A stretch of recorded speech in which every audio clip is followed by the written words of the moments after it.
What is the smallest lie you've ever told which had the biggest consequences?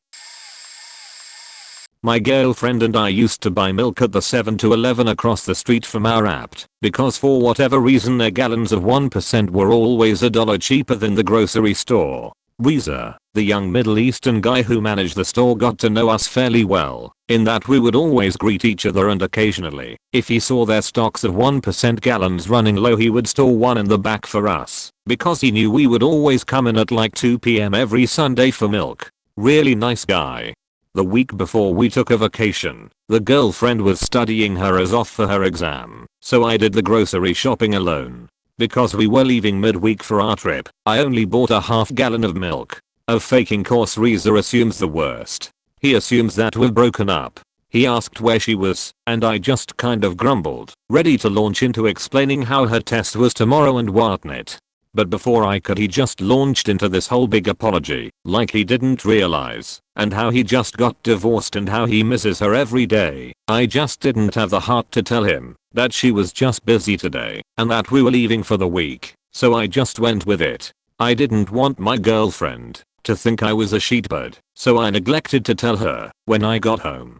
2 weeks later, coincidentally, the girlfriend is busy working a weekend shift. To make up for our week off, I go back in, grab a gallon of 1%, and quickly realize that luck's bad. So I turn around, put the gallon back, and grab the half gallon. The whole time Reza is watching me, dejectedly. He starts telling me it gets better, hang in there, we can grab coffee if I want to talk.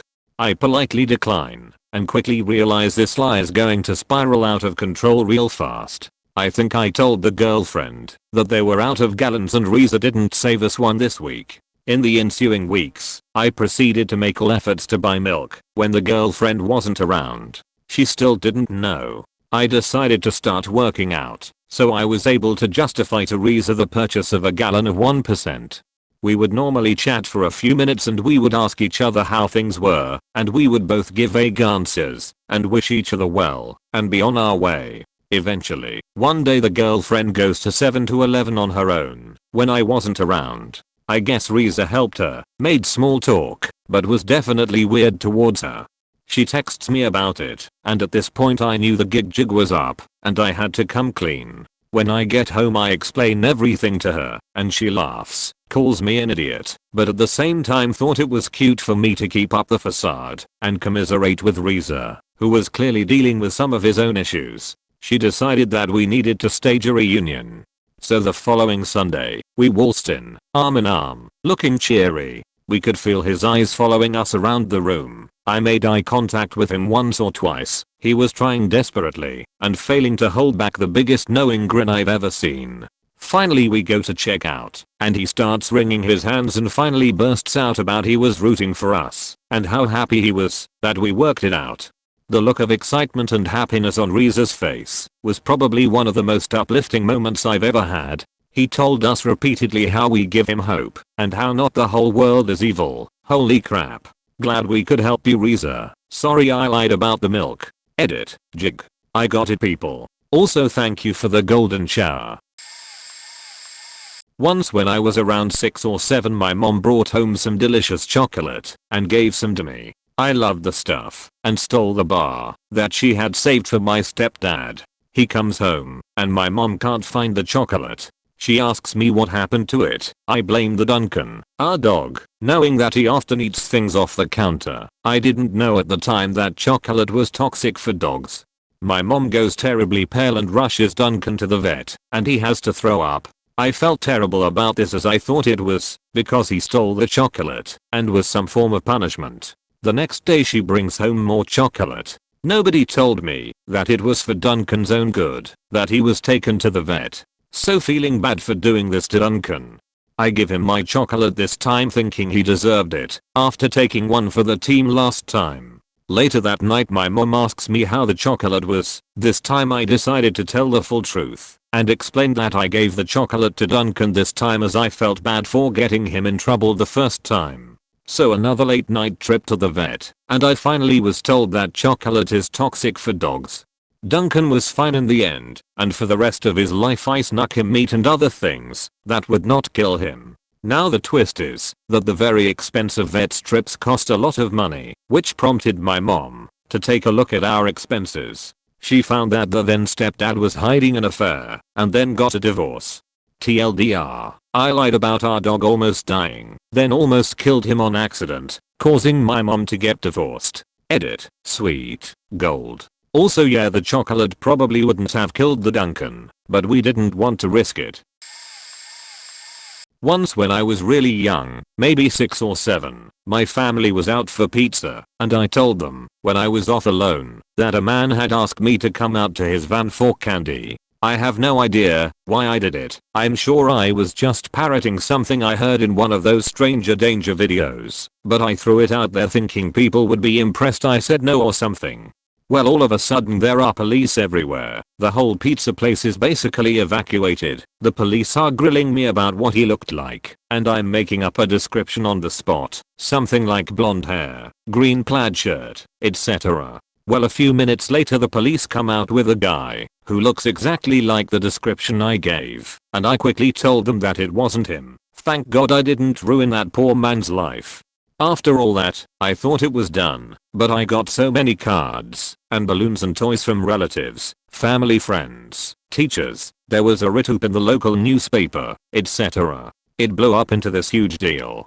For a really long time I never told anyone, and for some reason a few years ago, in my late teens, early 20s, I remembered this incident and felt super guilty about it.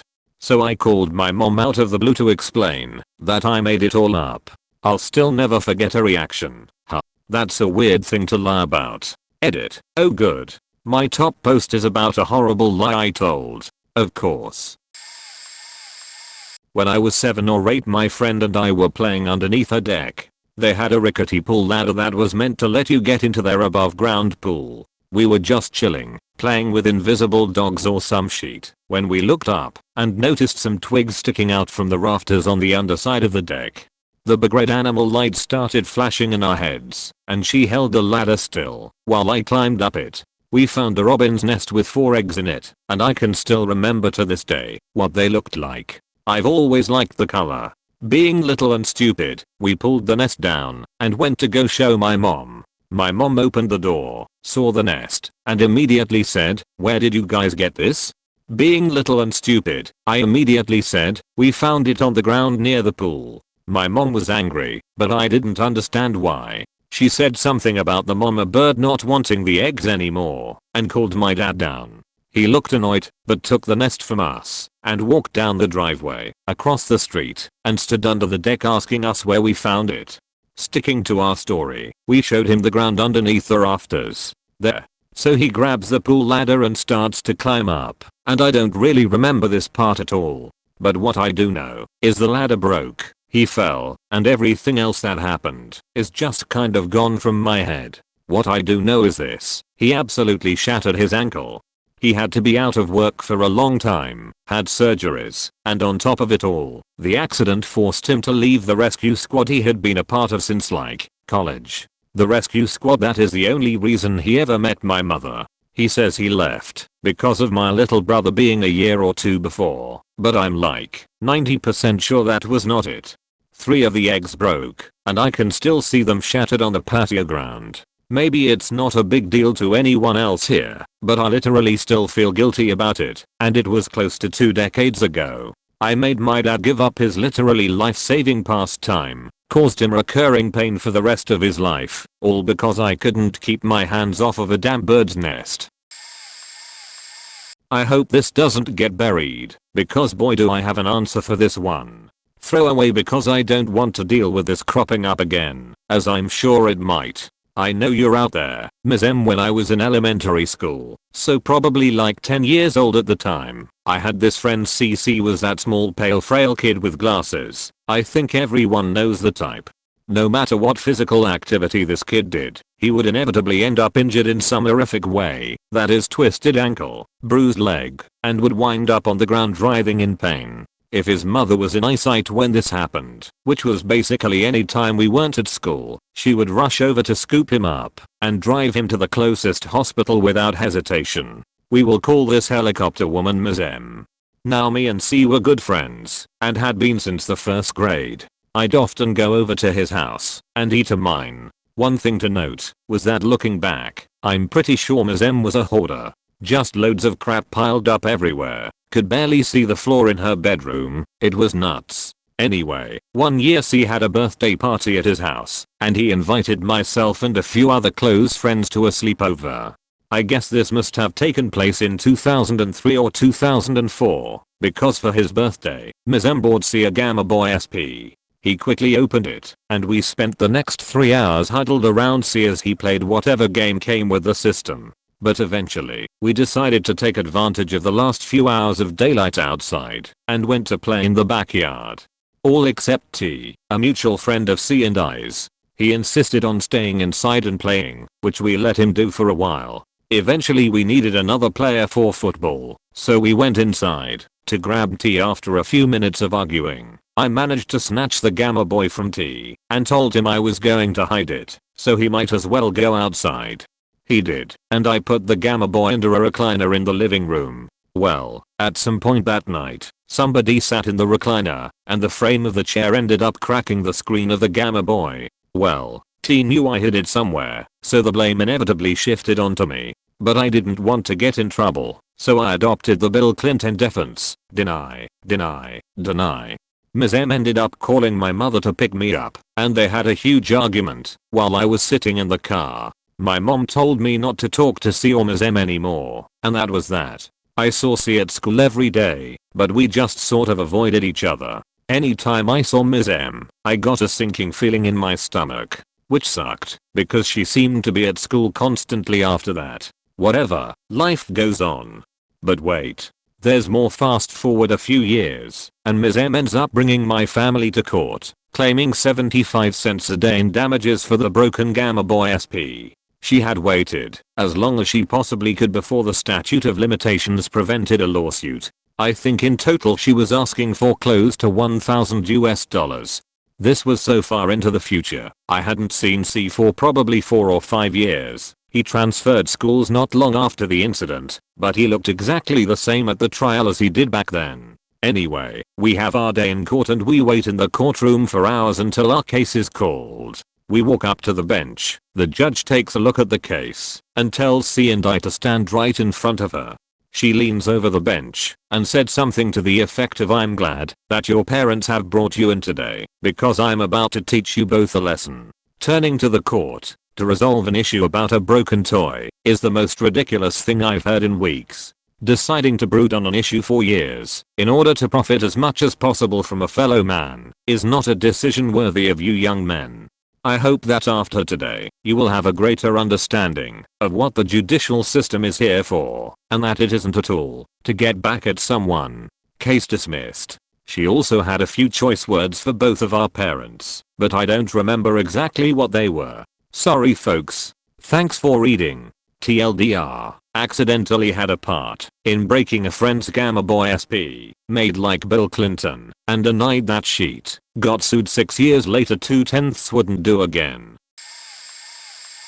Not my lie, but was told to me by my college roommate, and has pretty much upended everything I ever thought I knew about the world or the human condition. On the first day of college, me and my 3 roommates, randomly assigned, never met, move into our apartment. It happens to be roommate X's birthday on the day we move in.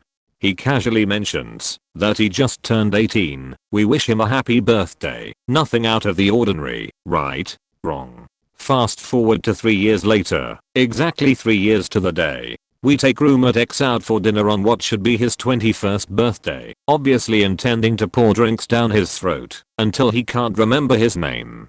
We are at the table telling the waitress to take care of him, it's all on us. He just turned 21, break out the beer bong, etc. She cards him kind of as a joke, looks at his ID, and goes, "Oh, you just turned 22, not 21. We all assume she made a math error, but he sheepishly just nods his head and grabs for his ID back. At this point we can't just pretend like nothing happened and ask him how old he had turned on that day.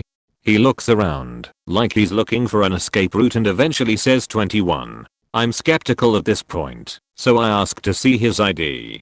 He hesitates but realizes there's no way out and hands it to me. Sure as the sunrise, this kid is 22 years old. At this point the waitress has been standing around awkwardly for a few minutes and eventually just pieces out. Now you may be thinking that this was one casual lie/mistake that he made on the very first day and just never had reason to correct. But think back to college. Think of all of the subtle lies this kid must have told me, our other roommates, how almost everyone he ever met over the course of that 3-year period, to never ever let it slip that he's actually a year older than we all think. We even went through basically an entire year of not being able to buy alcohol thinking he was 20 like the rest of us, when he was actually 21. I can't even count how many parties we had where we had to hustle hard just to get a couple of cases of natty ice, and this guy could have solved them all by just admitting his lie. But he never did. This hit me really hard, and for the life of me, I can still not explain why I'm so confused/upset/offended/I don't know what about this. For weeks afterward the only conversation we would have is me asking him why he would lie about something like that, how many times he must have almost slipped up and told us the truth, and just why on earth he would go so all in on such an inconsequential lie. He never had an answer at all. Not even I was trolling, or I thought it would be funny. Just kinda shrugged and went I dunno. And that's got to be what gets me the most. The possibility that there really was no reason for this lie, and that I just got trolled for 3 years, because this guy accidentally said 18 instead of 19, and was too embarrassed/lazy/whatever to ever correct himself. It's now 6 years later, and this thought train still keeps me up at night sometimes. I just want to know why edit disabling inbox replies, because as is the case with everything on Reddit, the only responses I'm getting are from people telling me 1. I'm overreacting and should get over it, and 2. He probably failed a grade and felt bad, so now I'm a monster.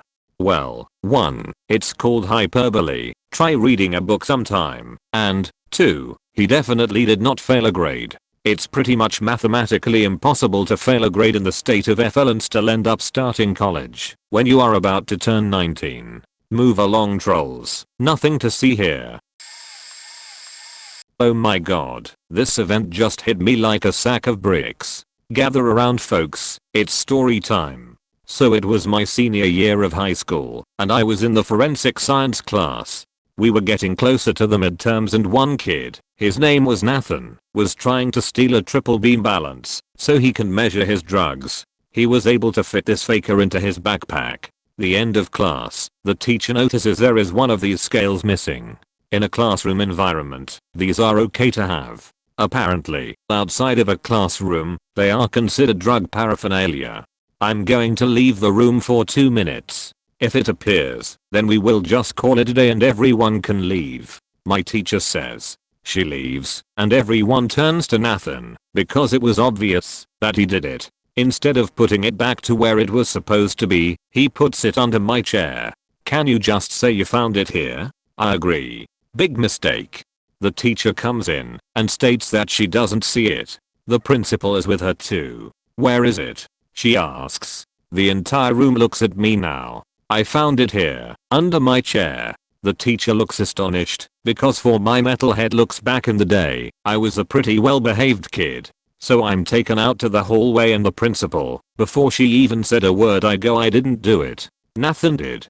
I was quickly escorted to the principal's office. Now I'm going to hold you here for a quick second, because this detail is pretty important. I went camping several days before, and got my arm stuck in a thorn bush, causing scrapes and small cuts all over my arm. So I'm sitting in the office waiting to be talked to, and that is when Nathan is also escorted in as well. Except he is taken right to the office and I'm brought into another. There is the principal and the school psych counselor. The principal asks if I had any issues at home, and the psych started to jump in. I sat there for several hours wondering what it was all about. That's when they asked why I had a small package of safety razor blades in my locker. They were for tech class I was taking at the time, and the school thought I was cutting myself or something. This big whole thing happens, and the principal realizes that this was all just a huge mistake. There was nothing more or less to the situation. He ended up getting me lunch that day. It also turns out that Nathan got suspended for a week and my entire class came down to the office and backed me up saying how it wasn't my fault. It was a good time. Also, Nathan, it's been 10 years. You don't have to be weird when you see me.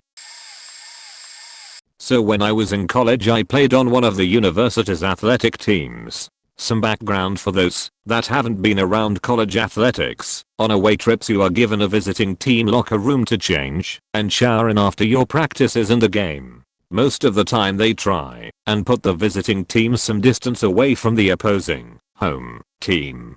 It keeps the players from fraternizing or having pre or post game conflicts or whatever else may arise, I guess. Sometimes there aren't any other locker rooms available though, so you will occasionally see the opposition before you hit the field. As I was walking by the locker room I saw that one of the signs had the name of one of our players on it with $10 written under her name. So of course when I came back to the locker room I had to share this gossip. I figured them having out a bounty on injuring one of our players would get us all fired up, yeah no. Well, me and another player decided to do a second walk by the other team's locker room to take another gander at the sign. When we walked by I realized that I had misread it. It didn't say the girl's name $10. It said girl's name, Hasbo, and had a drawing of some testicles. Has was written really small, so I hadn't seen that part, and the bow was kind of sloppy, so I guess I had misread it as $10. Well anyway, me and my teammate decided to not tell the rest of the team that I had misread it because we didn't want to hurt the girl's feelings. Yes, I know, I'm an idiot. Well, turns out that the player the sign was about did end up getting somewhat seriously injured in the game. Her parents got a lawyer and wanted to sue, even after I told everyone that the sign didn't really have a bounty on her, just an insult. I felt terrible about it, and it pissed my coaches, as well as my teammate off. I should have just told the truth to begin with. When I was like 11, I wanted to get out of school the next day, so on the way home from a Super Bowl party with my mom I started acting like my stomach hurt. She said she'd give me something at home for my stomachache. Knowing this wouldn't get me out of school, I started fake crying and said it really hurts. By this time we were already in the driveway of our apartment. She looked at me and said, I'm gonna take you to the hospital, but if you're faking, I'm gonna beat your ass. Mexican household, so I stuck to my story and continued sobbing and saying it hurts. We get to the hospital and they don't know what's wrong with me, so they wanna do a CAT scan of me. My mom agrees, and off I go. After the scan the doctor told us he thinks my appendix looked a little inflamed, and that was probably the reason for the pain. I literally had no pain or discomfort anywhere.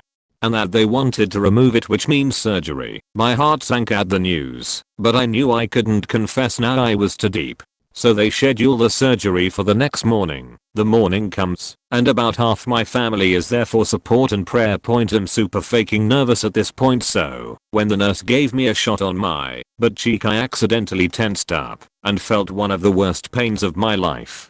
They take me into surgery and everything went fine. The surgeon even came to recovery and showed me my appendix, which was awesome. I stayed in the hospital for about a day, then I went home, but before that the doc told my mom I couldn't go back to school for about 2 weeks while cuts healed, which was also awesome.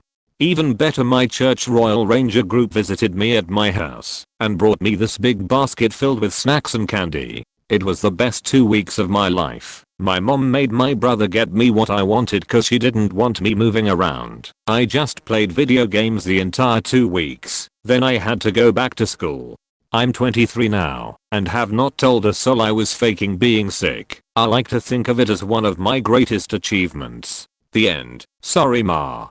TLDR, faked being sick and went into surgery just to get out of school.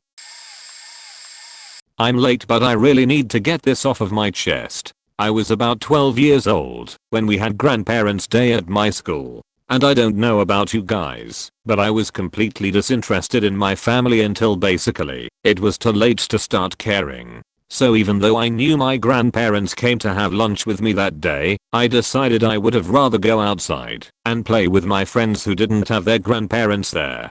Eventually the guilty feeling chewed into my stomach and I came back in about 5 minutes before the bell rang. There I saw my grandparents, alone on the other side of the room. I hurried over and told them I had forgotten they were coming. We talked for a few minutes and I thoroughly enjoyed it. When our short time was up, I regretted even more that I had ditched them to go do something I could do every day. After that, my grandparents' health declined, and they didn't come to my school to see my orchestra performances and such after that, even though the school was really close to their house. Since then my grandma has died, but my guilt from that day never died with her. I live in Japan and call my grandpa a lot. I like to think maybe someday the guilt will go away.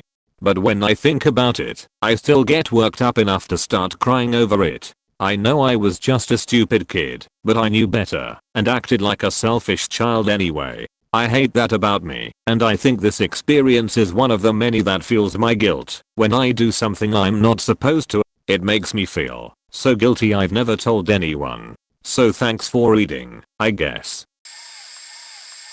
I pretended I could see ghosts. This is completely ridiculous, but my S/O is terrified of the unknown and I discovered this when we were 14 years old. I'm 21, she's 22 now. Being the crafty hilarious faker I am, I decided one night to look around her bedroom frightened. She asked what was wrong, and I told her I could see a Victorian dressed girl at her computer who was pointing and laughing at us. So we hid under her covers, and she made me check to see if it was still there. I'm pulling my best poker face, and she's paranoid to all hell, but I assure her it's nothing to worry about, and we sleep it off in a different room. My mistake here was not telling her I was joking. Fast forward a few months, we are up the town center mall and are walking past a rundown area that is attached to some flats. We both noticed out of the corner of our eyes that a door had swung open leading into the flats. I assume somebody had just quickly made their way inside. I ignore it, but she automatically jumps to the conclusion that we actually live in a Hanna-Barbera cartoon and there's ghosts and gals round every corner. Being the clever bastard I am, I play along. Did you see it? See what? The figure going up the staircase? No. Did it open the door? Yeah, look. It's closing now. And she quickly noped out of the town and went home, with me on her tail, still not explaining that I'm a filthy liar. I felt my ruse had gone a little too far, so I decided to come clean. Sort of not. This is where it gets really stupid. Instead just admitting I'm a liar and her telling me I'm a cunt, I decided to lie some more. Yes, I went to see a psychic. Question mark. I fabricated a story about how this gypsy lady did a ritual involving feathers and glass and cards and other crazy shit to make it so I couldn't see the ghosts anymore. It was completely retarded, and I assumed she would call me out on it. But she didn't. She accepted this as gospel, young and naive, and we never spoke of it again. Until about 2 months ago, we were in a McDonald's drive-thru. A fox was eating from discarded bags and dragging them off into the darkness when she turned to me and she said, completely out of the blue, "You can't see ghosts, can you?" I just looked at her, dead in the face, and said, "No, I can't." Am I in trouble now?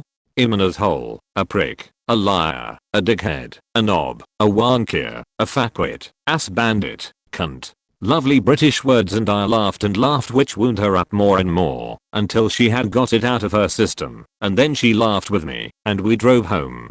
So, I'm a liar. Except this is true.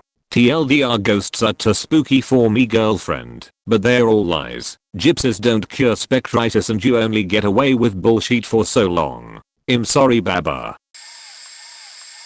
Okay, so I have to say off the bat, this is not my story, but my best friend John is. I have told it about 1,000 times on his behalf, and he is not a redditor, so I will take it upon myself once again. This story takes place when Johnny is in the 5th grade.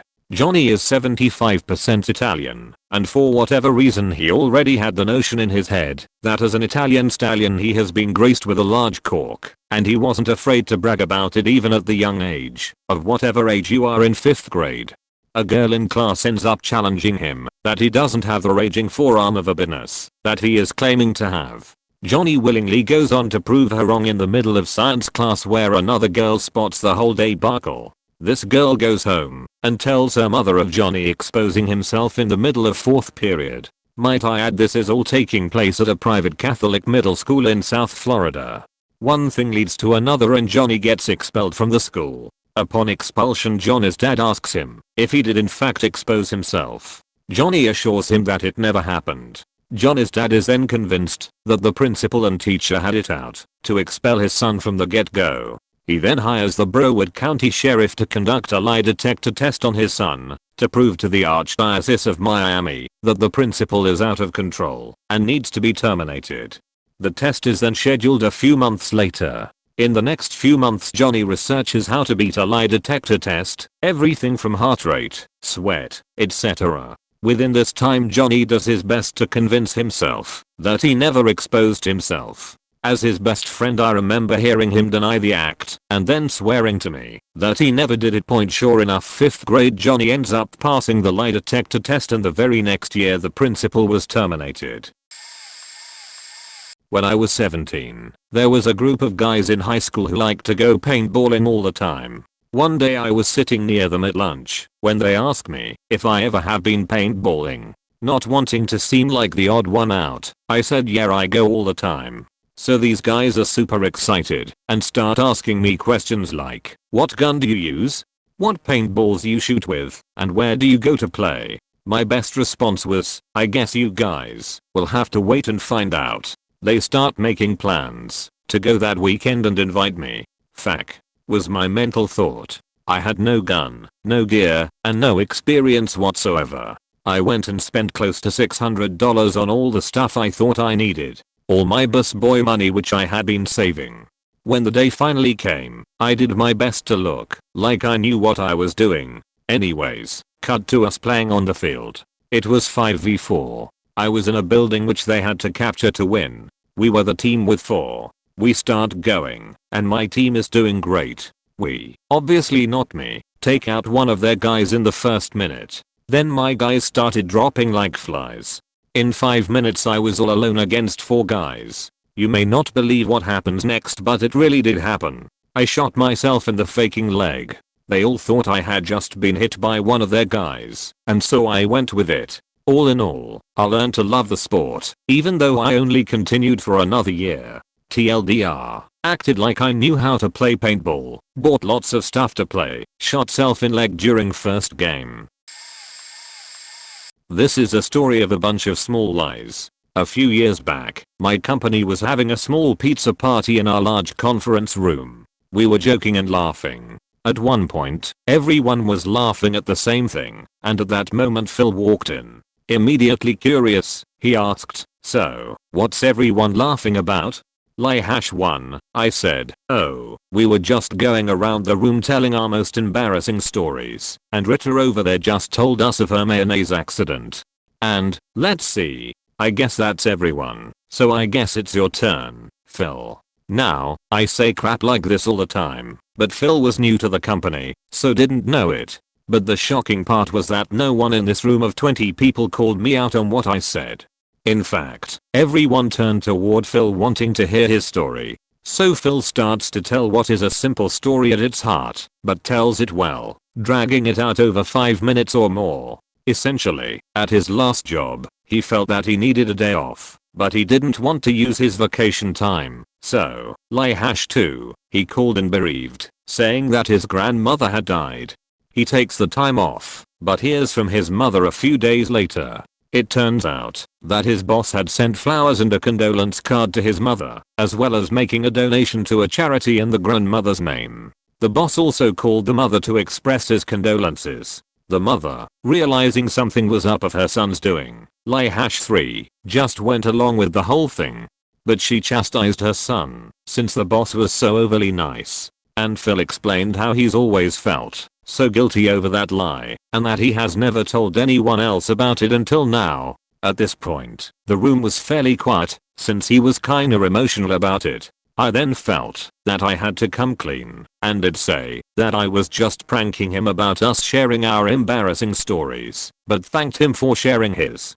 I was hoping at that point that he would then say that either he was pranking us with that story, or that his boss had been pranking him for Phil's lie, but neither occurred. Frankly, one or both of those would have made a better ending to this story, but so it goes. I don't have that many because my problem is that I'm brutally honest. But here's the best one I can think of. My grandfather's wife gave my aunt a ceramic pig mug, and my aunt thought it looked really ugly, and she hated pigs. But not wanting to be an ingrate, she lied and said something like, "Oh, isn't that cute, I love pigs." Problem is, she said it at the big family Christmas present exchange, and this is a large family with 22 cousins, 8 aunts and uncles, my parents, me and my 3 siblings, and my grandfather and his wife. So there were 38 people who heard he say she loved pigs. So the next year someone gave her a pig towel or figurine or something. And she's my godmother, so for her birthday I'd always get her pig things. Her own kids thought she liked pigs, so they got her pig stuff. Her husband didn't know she has lied, so he got her pig stuff. Basically for like the next decade and a half nearly everyone gave her pig themed gifts. Like at one point she had a display case in her kitchen with nothing but glass figurines of different pigs. She had pig t-shirts, pig cups, pig games, pig calendars, pig stuffed animals, pig blankets, pig folk art. Her house looked like someone with a mental disease, there was so much pig junk everywhere. Finally Christmas 1997 someone gave her like a pig hat I think it was, and she just flipped out. She didn't get pissed off or anything. But she broke down and just started crying, and when we all asked her what was wrong, she explained the whole thing about not wanting to sound ungrateful, but that she hated pigs and thought the word disgusting, and that she was sick of getting nothing but pig crap from everyone in the family for over a decade, and that, now that we all knew, she couldn't wait to throw away all the pig stuff. After that we all just started laughing. We all just thought that, because she had never mentioned it to any of us, and kept displaying things, that she really loved pig stuff. It was pretty hilarious. I mean, this is a lady who basically got tacky stuff for her birthday, Mother's Day, her anniversary, Christmas, other special occasions, and just random gifts. Whole walls of their house were devoted to displaying pig stuff. It was fairly benign and, even when it was revealed, didn't have huge implications. But you talk about a simple lie spiraling out of control. That's pretty much it. When I was a kid I discovered that perfume was flammable, and it was awesome. I roped in my little sister to show her, and we took perfume, and doused stuff, and lit it on fire. We were stoked. We burned all the paper we found, and ran inside excitedly to get more, and grabbed a few more scraps from the office room. Burned it. Wow. My mom finds a pile of burned papers the next day, but one of them wasn't burned all the way. It was a picture of her. I had grabbed it from the drawer, and it was upside down, so I didn't know it was a picture of her. She was devastated and crying. We are Indian, and she's really religious and thought that I was doing some black magic and wanted her dead / to suffer. My mom's always been a super strict person who is 100% badass. She would beat my ass for everything, and I was always scared of her. She was hysterical and apologetic for the first time ever to us, saying she loved us, and she's doing the best she can in this foreign land etc. I sensed my moment, and I said something along the lines of, "If you weren't so mean you wouldn't have to burn Mara," and my mom was shocked. She thought I did some voodoo shit. Ever since then every major fight we had she brings up how I want her to die and burn and how she's tried her best as a mom and just stops fighting and gets quiet. I was happy because it got her off my back. I decided to keep this lie up and never tell her the truth to keep her scared of my powers. So a few years ago we went to India and my mom has all these priests come and she tells them about me and what I did. She tells my aunts, who are just as mean as her, dirty looks and getting yelled at for being involved in black magic, and questions about where / who I learned it from etc. I said I didn't know it was her picture, but they don't believe me. They do this huge cleansing fire ritual with the priests, where my family attends, and I have to sit there while being cleansed. She still brings it up when she's super pissed at me. Back in grade school, I hated my music class. Hated it. I would have done anything to avoid having to sing those stupid faking kiddie songs on repeat year after year. We always had a yearly musical too. Participation was mandatory, and they always chose the dumbest plays. We were rehearsing Newses, of all things. Honestly, I have no idea why the fact they chose that one, considering how awful it did in theaters. Like having a bunch of unmotivated middle schoolers was going to improve it. Anyway, so I hated the class, hated the play, and really didn't want to be there. Lo and behold, a savior hath arrived in the form of altar boy training recruiters. Yes, it was a Catholic school.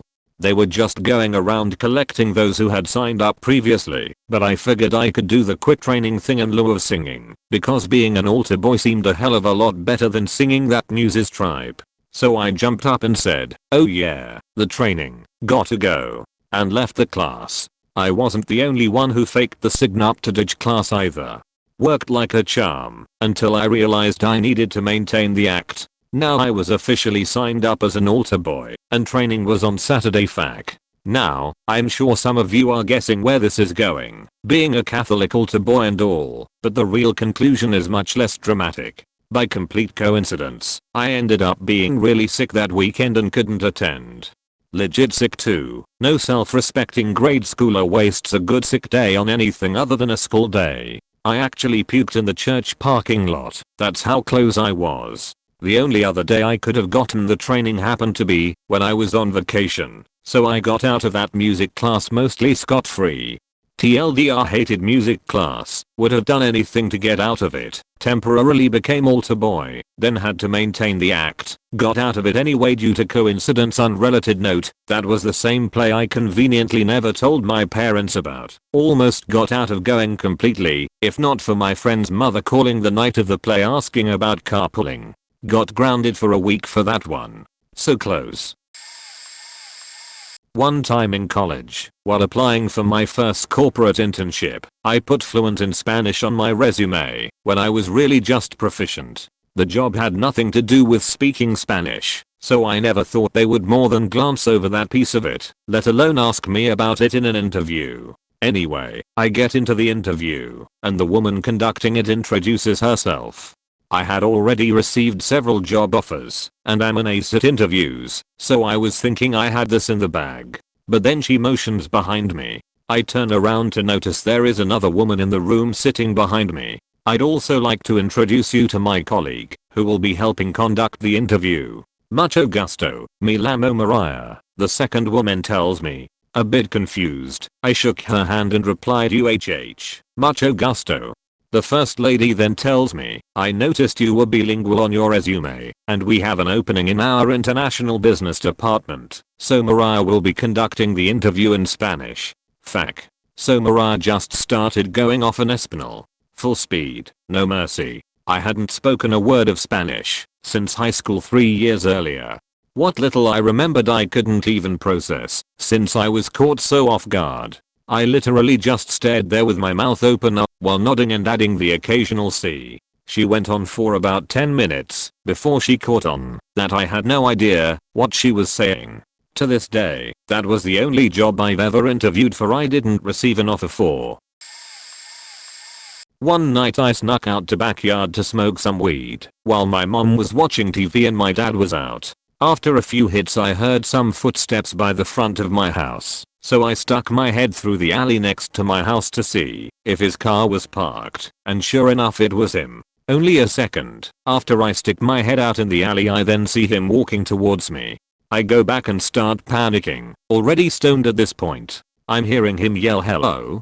Who's there? As he's walking, so he doesn't know it's me. I walk past my house and go to the house next door where my brother was living at the time to hit it. I'm halfway there before my dad sees me. As he's walking towards me, I stick my bowl in my pocket, praying he doesn't smell the weed. "Was that you I saw just now?" he asks. I wasn't sure about what I should say or how I would explain being in the backyard at this time, so I just say, "No, what are you talking about?" He's confused because he's sure he saw someone. He asks again, and I just stick to my story, telling him I just left the house now to go to my brother's. He asks if I saw anyone. I say nope. He shakes his head and goes back inside. My first thought is yes. That was too close. I stay at my brother's place to watch some TV and chill out. About 15 minutes later, I see police sirens outside the window. My brother is curious about what happened. Didn't tell him about lying to dad, so he calls our mom.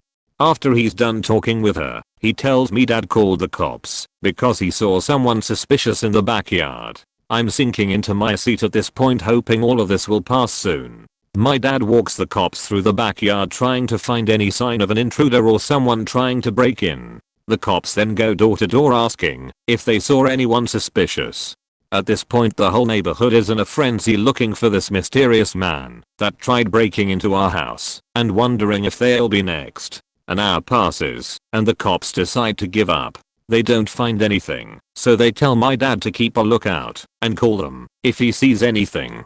To this day some of the neighbors talk about the incident and it even convinced some of them to install alarm systems into their houses. So at least some good came out of all of this, I guess.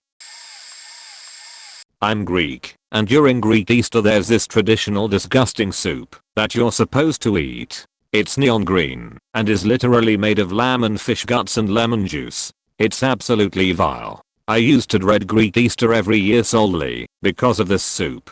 My grandmother lived with us and her cooking was honestly never very good, at least to me. It was old, traditional Greek or immigrant food, not like actual good Greek food.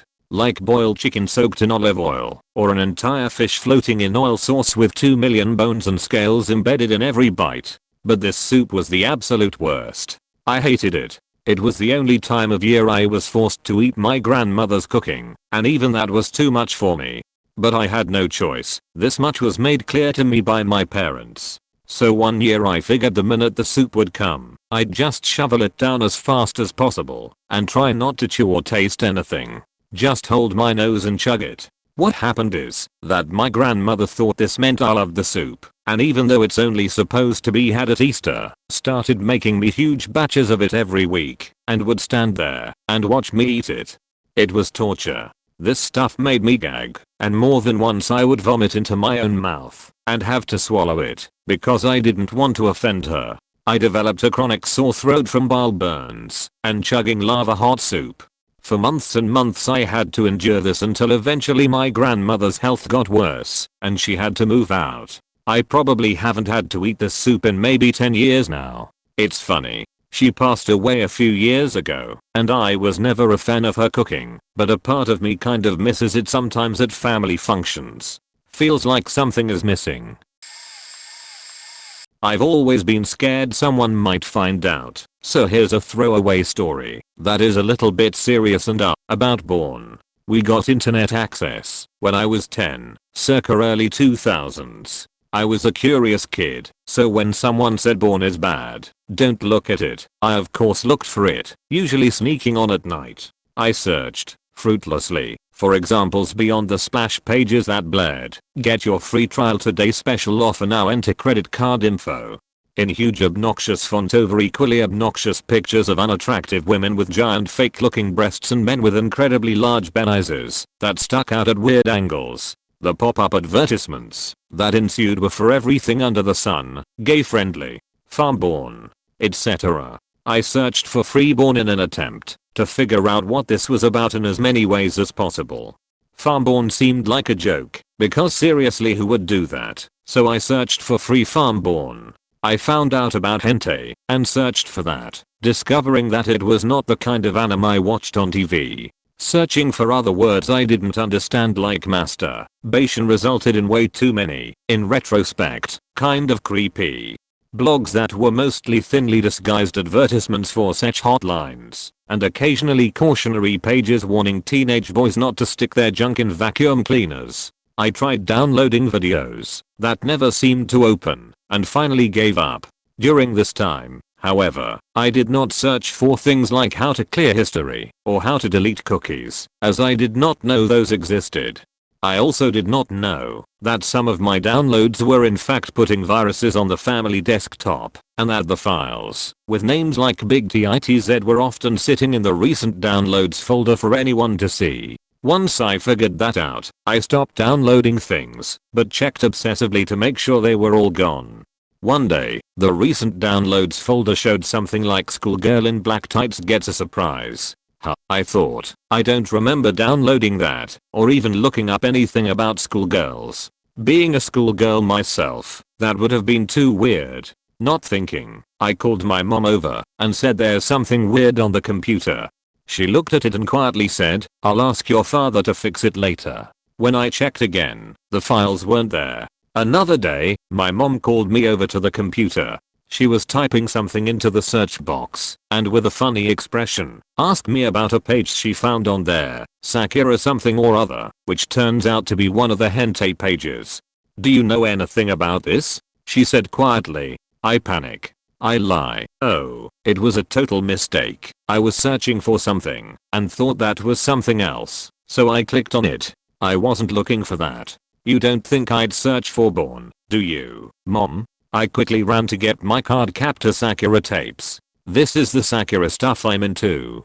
They're about a 10-year-old girl who does magic and has a stuffed animal, and I'll watch them with you if you want, she says. "No, that's okay," and I breathe a sigh of relief. Later, it occurred to me to search for how to delete the history on a browser, and I finally get everything cleared.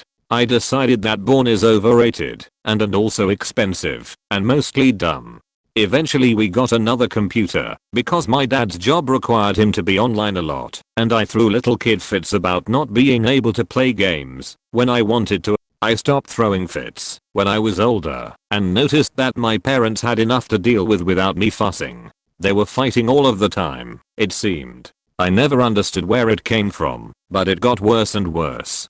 My mom put on a lot of weight out of stress. My dad started hinting that he'd move out and spent increasing amounts of time on the computer when he was home. Once, I found a crumpled note by the computer from my mom to my dad, reiterating that she absolutely did not want to have sex with him, even if he was threatening divorce for not doing so. Apart from the grossness of realizing my parents were still doing it, I was embarrassed to have found such a private conversation and threw it out. One day I took a walk with my mom after my parents had argued, and my dad stormed out to his car, peeling out of the driveway in a hurry that seemed to indicate he wouldn't come back anytime soon. I admitted I'd found her note. "Are you really going to divorce?" I asked.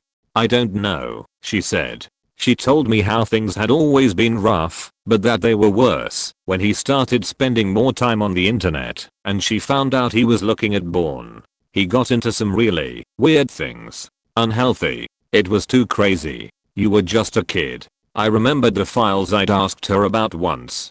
"Do you mean those?" I said weakly. "Yeah, and there was other stuff besides the things you'd shown me." He told me he didn't know how it got on the computer, but there was no way. I watched my mom try not to cry. There have been many other problems in our marriage, but this was the biggest lie, and it was hard to trust him after that, she said finally. I thought of admitting my decade-old lie, telling her that probably all that porn she found was just me being too curious for my own good, but wasn't able to muster the courage.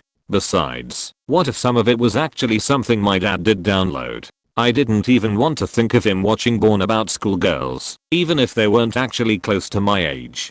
But what if it was all my fault? My parents still share a house these days, but barely speak to each other. They work enough hours that they barely spend time with each other. When they do, the atmosphere is tense. TLDR, I'm afraid I ruined my parents' marriage by lying about having tried to download porn as a kid. Kind of a funny story looking back on it now. My roommate had to go to the library to pick up a book for a class, so our other roommate and I decided to tag along and just be general assholes to mess with him. While we were being assholes in the library, a librarian came up to us and asked if she could help us find anything. My buddy froze, but quick thinking me saw we were in the Russian lit area, and so I said, "Yes, I'm looking for a copy of the Communist Manifesto for a paper." The librarian bought it and brought me down to the front desk to look up if there were any copies available. Feeling proud of my quick thinking and great lying, I pretty much stopped paying attention to what the librarian was saying.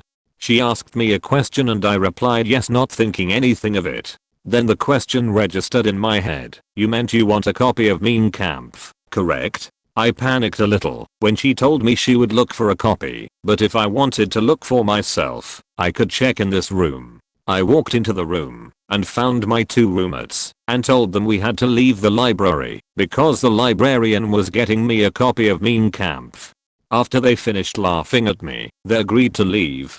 Just as we were moving toward the door, the librarian entered the room with a book in her hand, happily exclaiming it was the only copy they had. I had that book in my possession for nearly 2 months because I was too embarrassed to take it back. The worst part was not having a bag. to put the book in as I walked across campus. Got a few strange looks as a semi-bald white guy carrying a copy of Adolf Hitler's work across the University of New Haven campus. That's why you never lie to a librarian. Not the worst outcome it, and no one is going to see this, because I'm getting in so late, but it's a story I look back on now and laugh. Figured I'd share. As a sophomore in high school, I took honors English with a teacher who everyone hated. I had absolutely no problem with English classes, but this particular teacher was awful. She would give loads of homework, and then would get defensive when we confronted her about not having the grades updated. We would read a new novel every week, and on that Friday, we would always write an in-class essay, worth the test. I was dealing with some depression at the time, so I missed school often.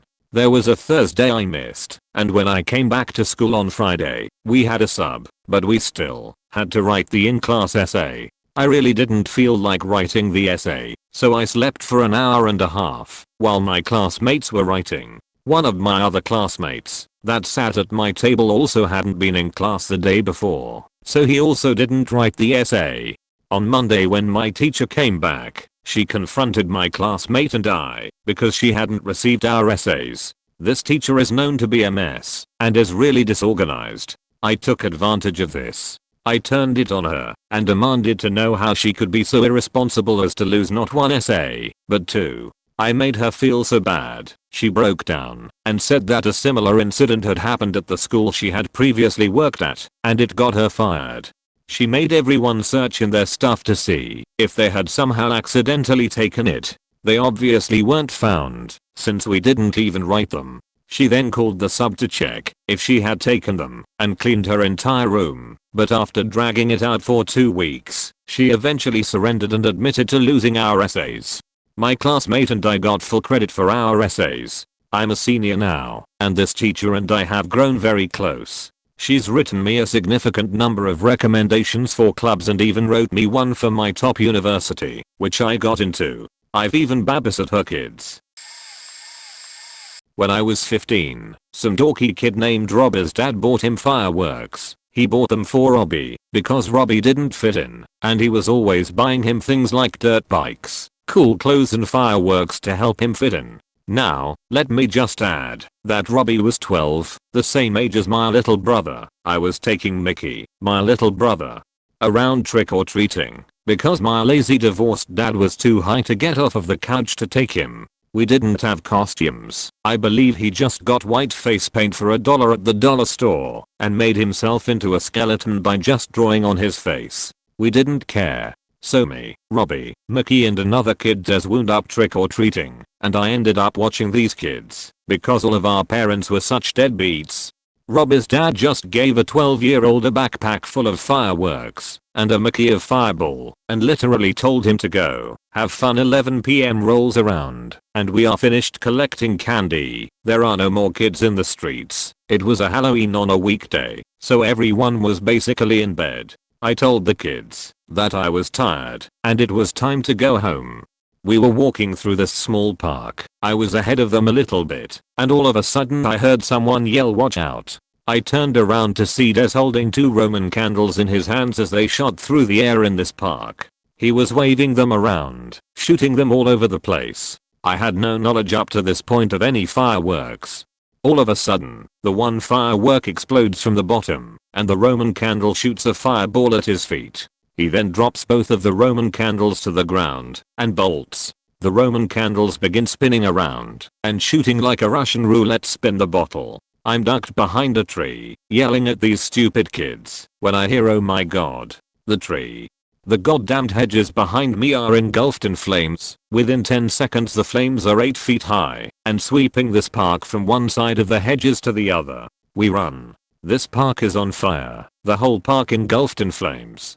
So I start running and knocking on doors, but it's Halloween at 11 PM. People think I'm some latest trick-or-treater and they just ignore me. So I go house to house, banging on doors until someone answers. "We don't have any candy left." "No, the park right there is on fire." "Oh my god." The guy runs in and calls 911. We were actually down the street from the fire department, but in all the commotion I hadn't really thought of it. along with 3 fire trucks. A couple police cars show up. The police officer asks us questions about the fire, if we saw anything, etc. It dawns on me that these people don't think that the kid with us did it. They think we just came across it. The officer asks if we saw anyone near the scene. Robbie quickly jumps up and says yeah, a guy in a white hat. A couple minutes later, the firefighters had put out the park, which was destroyed. We heard the officer call in on his radio, yeah, white hat. And we heard we got him. Called back on the radio. I still feel terrible. The guy with the hat probably didn't get into much trouble. There is no way they could have pinned anything on him, and they never asked us for any written statement or otherwise, so I'm sure they let him go. I never watched those kids again. Des, the kid who burned down the park, ended up in prison a couple years later when he was 16 for shooting up someone's living room. He got out of jail after 4 years at only 20, skipped parole, landed himself another 11 months and then 9 months. After getting out the second time, he was back in for trafficking weapons.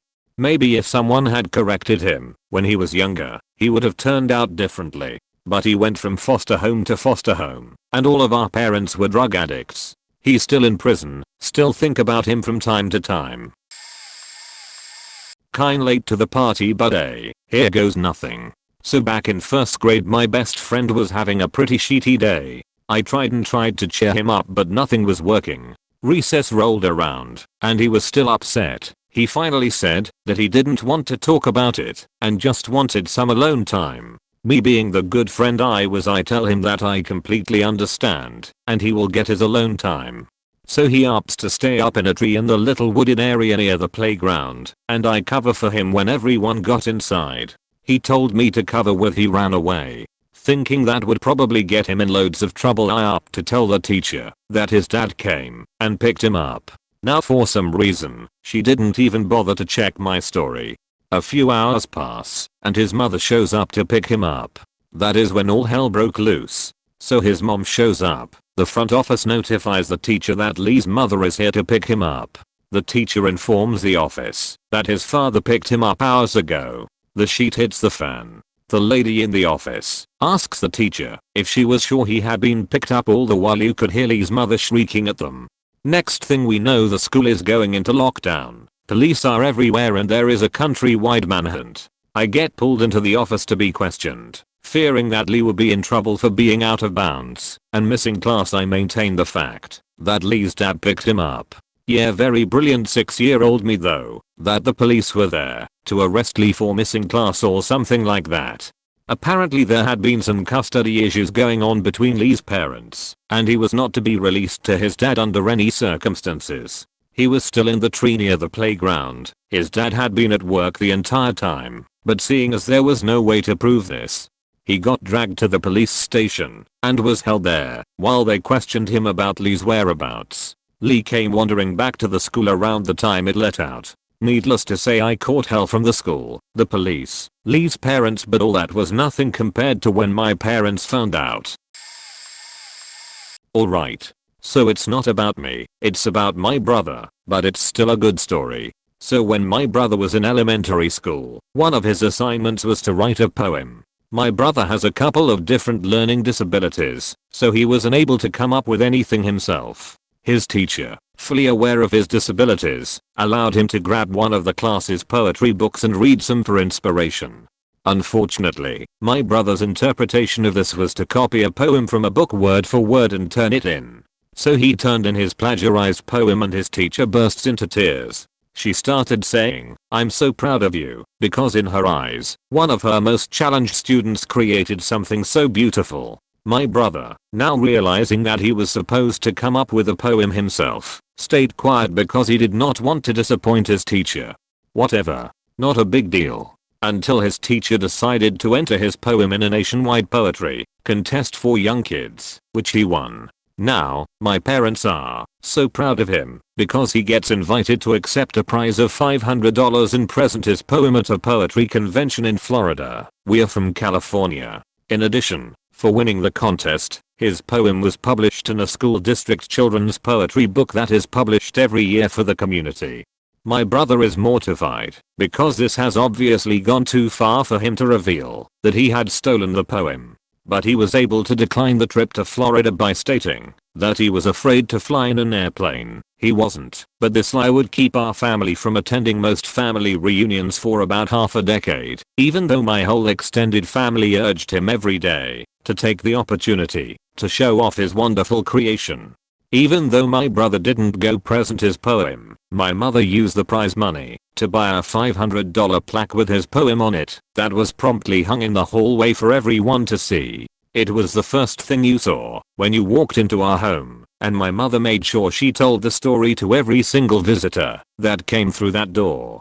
Every day, my brother would come home and be immediately faced with the lie that our family was so proud of him for. Fast forward 13 years later. It's around Christmas time and we are hanging up stockings next to his plaque, and my mother reiterates how proud she is of my brother for coming up with that poem when he was so young. My brother can't take it anymore. He reveals that truth, and my mother goes into denial. No, your teacher saw you write it. No, mom, I just copied it out of a book. Honey, you came up with that yourself. You're remembering it wrong. No, mom, I'll Google it right now. See, it's written by some other woman.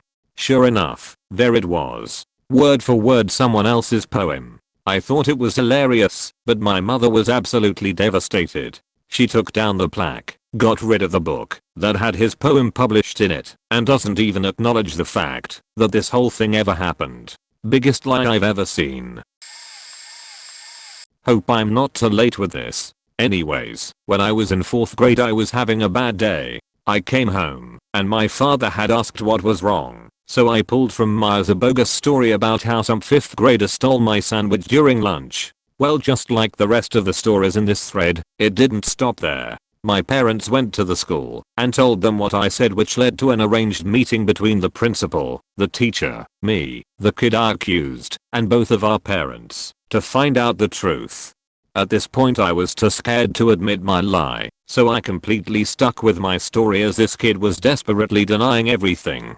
Somehow, everyone believed my story and his parents got unbelievably mad at him for lying. The beating ended, and he was suspended for a few days. That week, I found out from a friend that the kid I had accused was physically punished by his parents because of this. I have no idea why the fuck I didn't admit it all right then and there. I was a little shit.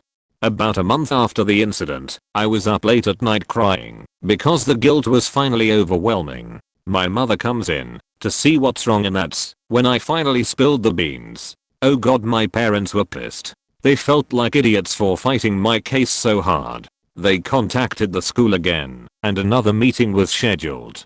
This time, I had to give an extremely embarrassing apology to all parties involved. This is still the most cringe-worthy memory I have. TLDR, made up a story about a kid stealing my sandwich. Everyone believed me, and I found out later that the kid I accused was beaten by his parents because of it.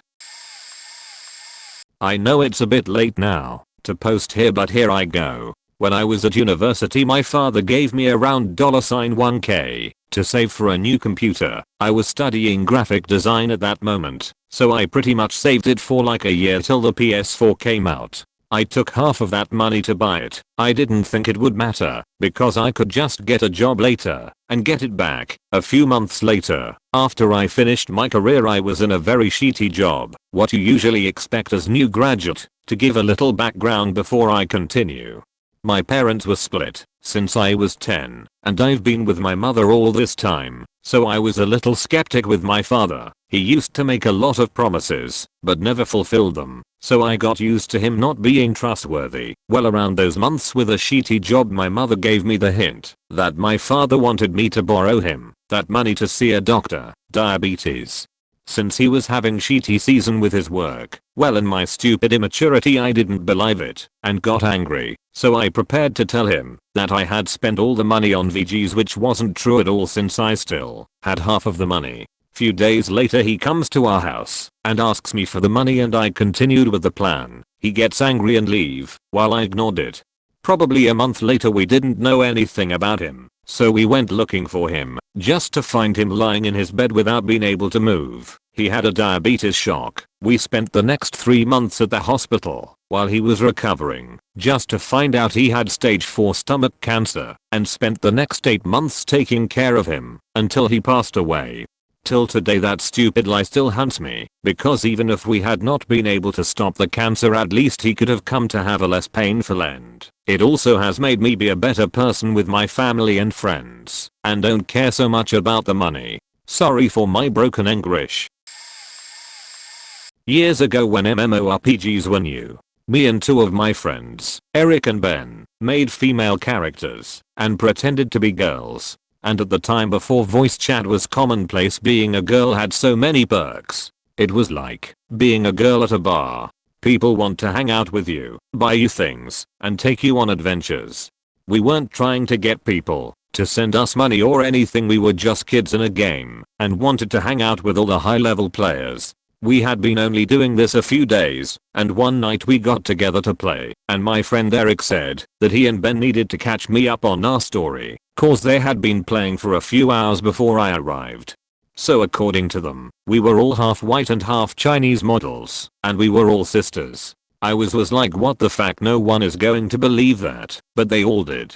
And Eric screwed me over by saying that I was the oldest and I was married. I was upset cause I felt that no one wanted to hang out with an old married woman.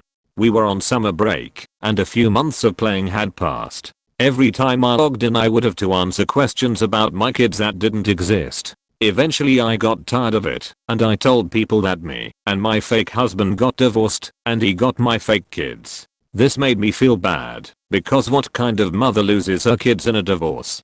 After a year or so of living a life where I go to school in the daytime and live a life of a divorced half white half Chinese model with 2 kids, I decided to sell my account on eBay and got around $300. Eric eventually ended up with a Chinese girl, and Ben kept playing the game pretending to be a girl for like 10 years. Toward the end of his game time he eventually revealed to one of his female online friends that he was actually a guy, and they internet dated for a year. She was from Australia and she came to visit him, and she was actually a she. They are now married. TLDR pretended to be girls so we could have people help us in a game. I got divorced from a fake husband and lost my fake kids. My friend ended up married in real life. When I was like 13 I was out walking the dog with my mom. Like 10 minutes in we got in a fight and she told me to walk home while she finished. So I walked home, but I didn't have a key to the house or one of the garage keypads, so I thought I would try a window. I popped the screen on our guest room window and found out the window was unlocked. But I couldn't get in because the shutters were being blocked by the headboard of the bed. So I closed the window again and try to get the screen back on, but can't get it, so I just left it half-assed and partially hanging off. I then proceeded to sit on the driveway until mom came home. Fast forward to the next morning, mom is out in the backyard and finds the screen to the guest room window on the ground and fingerprint smudges on the window. She immediately panics and thinks somebody tried to break into the house. She asks me if I had heard anything the night before, and I said no, and should have just told her it was me, but I didn't want to get in trouble. So she calls the police and they came out and did a full report and took fingerprints and everything, and I think my mom even reported it to the Homeowners Association so people could keep an eye out for anything suspicious. She also called an alarm company and got an alarm system set up, which has probably cost thousands of dollars over the years and effectively kept me from ever being able to sneak out of the house in high school. I'm 23 now, and I just finally confessed 2 months ago. My sister and I used to be really close when I was a bit younger. We barely fought at all, and we hung out all the time together. She was my best friend and the one I would go to spend my time with and have a great time. As life progressed and she went away to university, I became extremely saddened to see her go, as she is my only sibling, and it was if she was ripped away from me. At the time of her leaving to go, I didn't see how much it would affect me, as it didn't seem real, like she was leaving.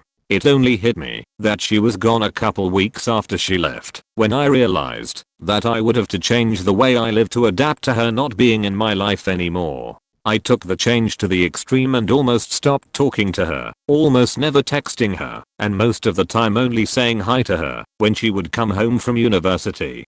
As we became more distant, I sometimes forgot that she was my sister and I wasn't an only child, usually telling myself to focus on my own life and get your future under control. Recently she announced she was staying at home to do a coop job near home, and I thought to myself, would it be like it used to be? Will we be back together? But I told myself not to get attached because I knew she would be leaving soon enough. Throughout the time of her being back at home, I have pretty much stuck to what I have been doing since she has left, and multiple times when she has tried to reach out to me, I sometimes shut her down or say I have more important things to do. Today she told me off on something I was doing, and I got mad and snapped at her and said the worst lie of my existence that I will regret for eternity. Screw you. Go back to university. Nobody likes you anyways. After that comment I heard her crying, and she said, I know that's how you feel about me cause you never spend any time with me. But it's nice to finally hear it in words. Don't worry, you'll have your wish soon. I'll be gone in a month. I had never meant what I had said. I had an extremely stressful day, and I said words that fell out of my mouth. How do I fix this? Late to the party, but this is less telling a lie and more letting someone believe an inaccurate version of events. I'll explain. I was hanging out at a friend's a long time ago, and his other buddy came in and tossed a magazine at us. He'd gotten it as a joke from someone else while he was recovering in the hospital, broken foot or something. And it was an extremely crude foot fetish mag filled with cum splattered ladies and their feet. I don't know why, but my friend gave it to me, and I guess I took it home and threw it somewhere, thinking I'd use it for a joke later on or something. Fast forward, like 6 years. I'm with my older sister, and for some reason the conversation leads to her telling me that my mom had called her a few years ago, absolutely terror-stricken to the point that she could not speak. Apparently she told my sister she had found something of mine, and that she didn't know what to do. My sister tried asking for more details, but my mom freaked out, hung up shortly thereafter, and never mentioned it again. I had been cleaning out the house earlier that week because I was moving out. I came across that magazine under my bed, laughed, and threw it away. During the conversation with my sister, it suddenly dawned on me that she had found this many years ago, and that she thought I was a lesbian with a foot fetish for the past 5 years or so. I was about to clear things up with her, but then I thought, nah. She used to be extremely protective and overbearing, snooping in my things all the time, but she definitely gave me a lot more space and privacy in the past couple years, which I definitely prefer. I just find it hilarious now, and wonder if she's waiting for the day I bring home a woman. Oh man, I have one here. So when I was a freshman in high school I was a lazy little sheet, and every so often I would pretend to be sick, so that I could sit home and play games and watch TV, and whatever, as I'm sure tons of kids would do on occasion. One day I decide to do this. My grandpa comes in my room to wake me up, and I say I feel sick, and I can't go to school, and blah blah blah. He allowed me to stay home, however, he informed my mom. My mother set up an appointment at a clinic to go in and get checked out. They knew I was lying and wanted to call me out on my bullshit, which is totally fair. Fast forward to later that day, I'm at the clinic. The doctor checks me out and tells me I have a light case of pneumonia/bronchitis. I don't remember which. It would have undoubtedly gotten worse had I gone to school, but whatever. I felt fine. They couldn't say I lied. Now I had permission to sit home and fuck around all day. Awesome, right? Some background as to other events in my life at that time. My maternal grandma, who basically raised me from 13ish, was slowly dying to a mixture of emphysema, lung cancer, and various other smoking related issues. I was aware of this, but I'd never gone through it firsthand, so the gravity of the situation hadn't quite set into 14-year-old me. Back to the first part, I was living with my paternal grandparents and younger sister. My parents had been separated 4 years at this point. My mom suggests I come stay with her for a few days, so that I don't get either of my elderly grandparents or baby sister sick. My father agrees that this is a good idea, so I crash at her place that weekend. About 3 days have passed since my initial diagnosis and it's now the weekend. I wasn't allowed to see my grandma as she was the sickest of all, and my parents didn't want me infecting her. At this point she has a hospital bed and oxygen tank in her living room. She hasn't been able to go upstairs in her house without becoming winded in years. I'm sure you see where this is going. Saturday night, my mom is trying to make a portrait of her sister, my aunt, to try and reconcile with her, so my grandma can see the two of them getting along before she passes. My mom is drinking heavily at this point, to cope with the imminent loss of her first parent. I'm lying on the couch being a shitty teenager enjoying my extended weekend. My mother asks me how the drawing looks, and I said it looked a little like a monkey. I had no idea what she was going for at the time. Also my aunt looks a little like a monkey, so it should have been a compliment. My mom freaks out and snaps on me. Calls me a bunch of things, gets in our van and leaves, hammered. I decide no, I'm not going to faking sit here and wait for her to come back. I'm going back to dad's. My entire immediate family was living within 2 blocks of each other at this point. So I go back to my dad's house, say hi to my grandmother, not the sick one, my paternal one, and go to bed. It's around 3 AM at this point. 8 AM, my mom is sitting on my bed next to me petting my head. Her face is super puffy, I can tell she hasn't slept. She very likely says to me grandma is gone. I pop up, acknowledge it, and go back to sleep. It never really hit me until the funeral. I never got to say goodbye to my grandma because I wanted to stay home and play my DS. I've carried this guilt with me for years. TLDR, I never said goodbye because I was a lazy sheet. Kind of late, but when I was in a predominantly black middle school, I sat across from a white, blonde-haired, blue-eyed girl. It was towards the end of the school year and we were required to clean our desks. Now, we were the only 2 people sitting in a cluster of 5 desks. She was cleaning hers, and I mine. She cleaned too, and then she asked if I would be mind cleaning the other 3 desks, one being my own. She said she had a headache from the cleaning solution, Windex or something. For whatever reason, I got really pissed off at her and cleaned the desks anyway. I went home and told my mom that she was racist and told me to clean the table because my ancestors were slaves. My mom was obviously pissed off, but I didn't think anything would come of it since my parents had explained racism to me before and taught to not let what people say about the color of my skin affect my self-esteem, etc. The next day, I hear her name get called down to the office and my heart instantly sunk. I felt so bad because I don't even know why I told my mom that. Maybe it was for attention, but as an adult I can't justify it. I knew my name would be next, so I waited anxiously in my classroom. Sure enough, I got down to the office and there was our principal, a hard-ass black dude, probably military. The girl, her mother, and my mother. The girl had tears running down her face. Her mother and my mother looked super pissed. The girl's mom kept saying, "This is not how I raised my child, you must be mistaken." And the principal just said this is a discrimination issue and suspended the cute little blonde girl for a few days. I felt like such a piece of shit. It taught me to be careful and mindful about my actions, no matter how small. Yes, I got a good one. I call it, I hit the bullet. And Chris, if you are reading this, you know the truth.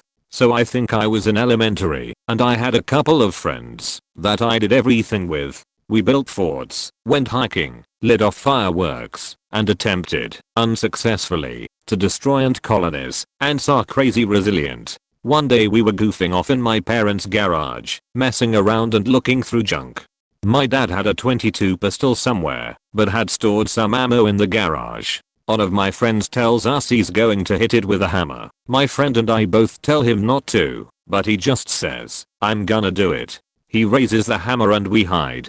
Bam. We ask if he's okay, and he says he's fine and sits down on the garage steps. I can tell he's a bit shaken.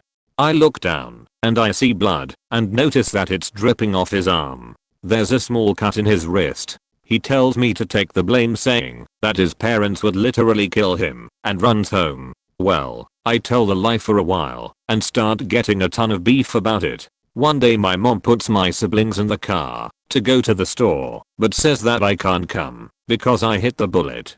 I explode and confess that I didn't do it.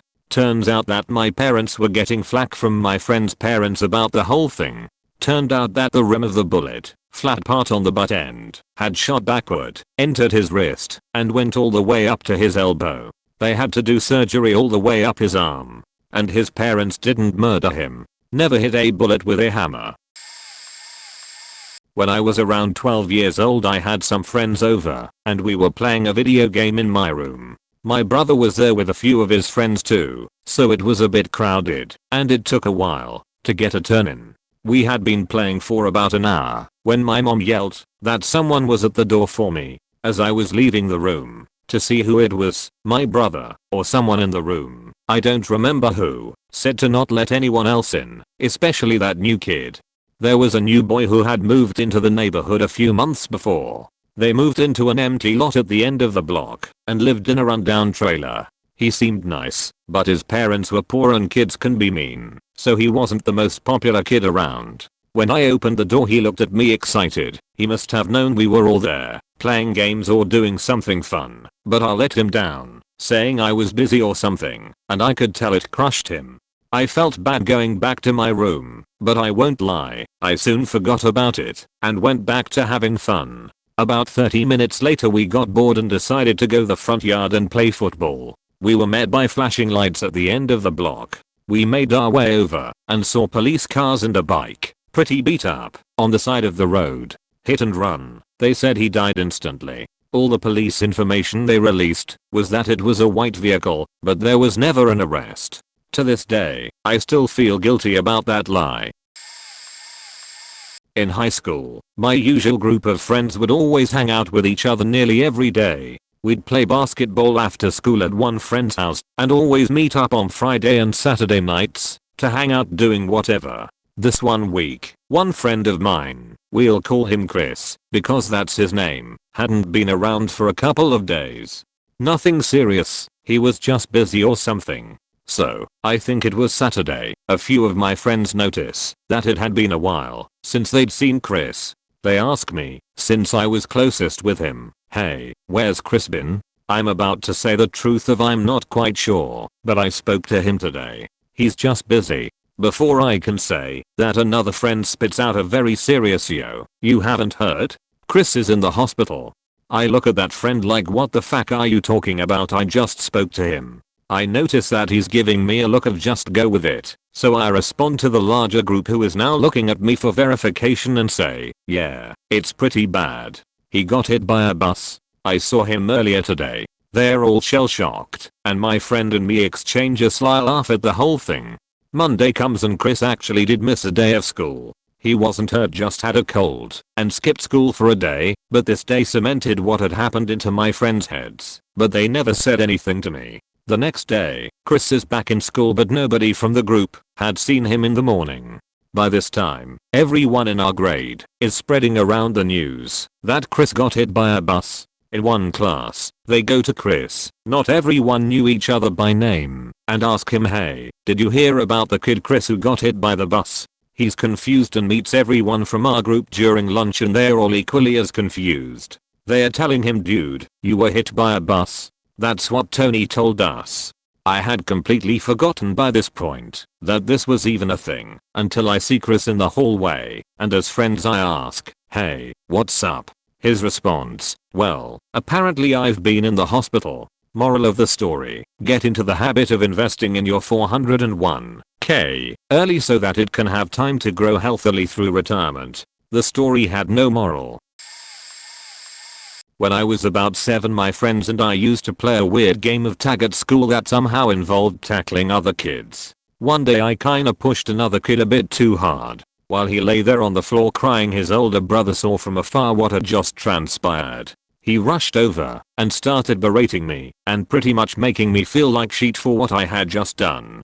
After recess was over and I was back in class, I saw my older brother outside of my classroom and he was crying. I excused myself from class and went to him. He had asked what happened with the older kid because he overheard someone mention something. I was still feeling a bit shitty about being yelled by an older kid, and so I lied to my brother and told him he pushed me to the ground and kicked me, and left out the fact that I had pushed his younger brother a bit too aggressively before. That afternoon after school, my older brother told my father what had just happened. My father then told my older brother to deal with him first thing the next day because I should not be bullied. This was building up pretty quickly, and I was a coward and did not want to expose the truth. So next day before the bell rings, my brother goes up to the older kid who yelled at me and punched him, no questions asked. While he was playing basketball with other kids, everybody huddled around them. Teachers quickly separated the small crowd that had gathered. Both my brother and the other kid were suspended. He never threw a punch. He probably never knew why it happened. The crazy thing is I was taken out of class by the principal and my dad, who had been called in from work to pick up my brother. They both, dad included, lectured me about not fighting and why we shouldn't behave that way at school or anywhere else. That interaction made me so confused. Not me, but this is definitely a perfect story for this question. I was at a friend's house one night drinking and playing music with 5 other guys. Something we did every now and then. This was in Japan. We were all foreigners, some living there for a long time, some short term. One friend was married to a Japanese lady and had a child. He was known to sometimes lie a bit, especially when he got drunk. Well, this night he was pretty sheet-faced. He started telling us that he had a secret girlfriend. He described her as young and beautiful. He said he had some amazing sex with her the night before, which I knew was a lie because I was playing online with him for hours.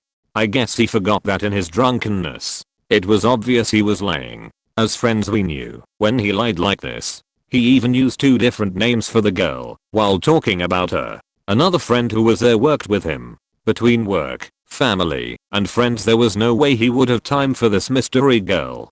But he was going on that he meets with her a few times a week. I know that after he puts his kid to sleep every night, he's gaming online for the rest of the night. Anyway, a few days later he announces that one of us sent a recording of his confession to his wife. I guess someone was recording our little jam session, as we all often did, and forgot to shut it off when we took a break. It wasn't me, I know that. His wife is now filing for divorce. He tried to fight it in court. He lost. He lost his family and a lot of money. All because of that one little lie to impress his friends. Shit blew my mind. How easy it can be to lose everything. TLDR, a girl dated this guy while dating me, then dated this guy, then dated this guy, then dated me for sure, then dated her ex, then came back to me, accidentally made a bunch of people hate her, but her exes and I are buds now. Freshman year in high school, a girl we'll call Derp was in my English class. After talking to her for a few weeks, we realized that we were already talking to each other on YouTube previously, through other people. I find out she's dating this dude we'll call Cake. Cake was super protective of Derp for the longest time, and Derp started taking some sort of love interest in me. She says to not worry about Cake, and I say, sure, why not? Little did I know, Cake went into bad depression. I still feel bad about it, trust me, and didn't come back to school for 2 months. She dated a dude after, let's call him Judd Fogel for a reason, cause he was a junior dating a freshman. Think about that. She breaks up with him and moves to, let's call him Yo-Yo, who I talk to all the time now. They break up, then get back together. Keep in mind this is all because I agreed to date her while she was with other people. Yo-Yo breaks up with her and she goes to me officially. This lasts a week. She breaks up with me over text and goes to her first ex, the one before Cake, who did drugs all the time. In the end, he broke up with her and now her closest friends hate her. Do I feel bad for starting all this? Of course. But what happened happened. If you managed to read this without looking at the TLDR, give yourself a pat on the back. I'm not the best at summarizing. Edit, errors in the TLDR. When I was around 5 years old, I had this best friend who I had been neighbors with since I was born. We will call him Mortal. I was hanging out with him and his cousin, Ryan. Now Ryan was that cousin you were forced to hang with. Every little thing you do he would cry, so he was gifted the name Crybaby Ryan. Clever how, 5-year-old name calling. But anyways, I was with them, and Ryan tried pulling a joke, and Ortal was like, ha yeah, hey Rod, that was funny, isn't Ryan funny? And I just flat out said no. Then we had a square off, and he was like, dude, say he's funny, and I'm like nah, and he mouthed the word asshole to me, and I'm like well you're an asshole. Then later our parents heard about this fiasco, probably through Crybaby Ryan, and asked us individually if we had actually said those things. Naturally we both lied and lied, but eventually we gave in and told the truth. My mom was pissed. The smallest white lie turned into the biggest neighbor feud ever. My mom hated Ortal after that, and I wasn't allowed to be friends with him anymore. This lasted for a good 4 years, where I couldn't talk to Ortal anymore. My parents hated his little child guts, and it all sparked from a little white lie. But to this day, 15 years later, me and Ortal are still best friends, and are basically the definition of brothers from another mother. We will be kicking it till the day we die TD, RL or whatever that is. Best friend when I was 5, and to this day, mouthed his hole, and I said his hole, and lied about it resulting in parents hating friend, and not letting me see him again, which obviously didn't last. But it did last for long, 4 years. When I was younger, I often bluntly stated sensitive things that should have been put more delicately, or not said at all. I had begun to notice that my mom disliked one of my aunts on my father's side. Now, every single year except recently, my father, mother and I would take a trip to see my grandpa, along with the rest of the family. I loved to hang out with that aunt too, and her kids, because they were all really nice to me. Well, one afternoon after I went with their group to the park, I was sitting in the way back with my closest cousin, because she was easy to talk to, and I told her that, basically my mom hates your mom. And she and I were both really confused about why my mom would hate her mom. About a year and a half later, it turns out that she told her mom long after I told her, and at the next holiday gathering, my aunt told my dad I had said it. He sounded really upset and angry with me, which, granted, wasn't anything unusual to me, but I still hated it, so I denied everything. I denied ever saying it, feigned ignorance, and when we got home, the battle raged on. My dad told my mom, and my mom grew even more furious with my aunt, because now my liar element was added. She was and still is pissed about it, because she thinks my aunt lied about me saying what I said, and it's pretty much torn a rift between the two halves of my family. My mom refuses to interact with anyone on my dad's side of the family, and her side of the family treats my dad like shit, because my mom convinced them that my dad's family is full of liars and punks. All because of me, and my not wanting to get yelled at as a 7-year-old. I know this isn't exactly Perop's question, but I'll give a story from the victim's perspective. So I had this friend, let's call him John. All the names I use online are made up. We had been best friends since we were 2. We were basically inseparable, the kind of friends where decisions could be made without any words being said, almost like twins. In high school we formed a close bond with a third kid. We will call him Sven von Jigglebans. If I'm using fake names might as well be creative, right? As a trio we hung out pretty much every day junior and senior year, until John got a new girlfriend. We'll call her Christinu Beach, or Kybe for short, not meant as an underhanded insult to the suspension company. You keep doing you Kybe, you're alright in my book, unlike Kristin. It wasn't long into their relationship that John stopped answering phone calls from me or Sven von Jigglebans. This went on for several months, spanning the beginning of the spring semester into the middle of the summer after senior year. Then John and Kybe broke up. I can't remember why at this point, and it's probably not important anyways, though I should note that I was friends with Kybe before she started dating John. After the breakup we still weren't hearing from John. It had been weeks. Prior to this, I hadn't gone more than maybe 10 to 12 days in my life without seeing/talking to John. Well, me and Sven von Jigglebans went to visit another friend, who we shall call Amy. Amy had also dated John for a couple of years, but she had been close with me and Sven von Jigglebans since before they started dating, much closer than me and Kybe.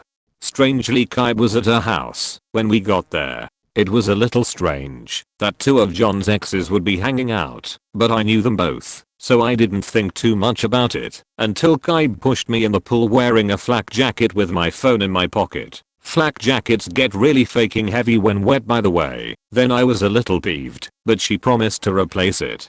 After a couple of hours it starts getting dark out, and we decide to go over to Sven von Jigglebans' house and drop Kybe off on the way.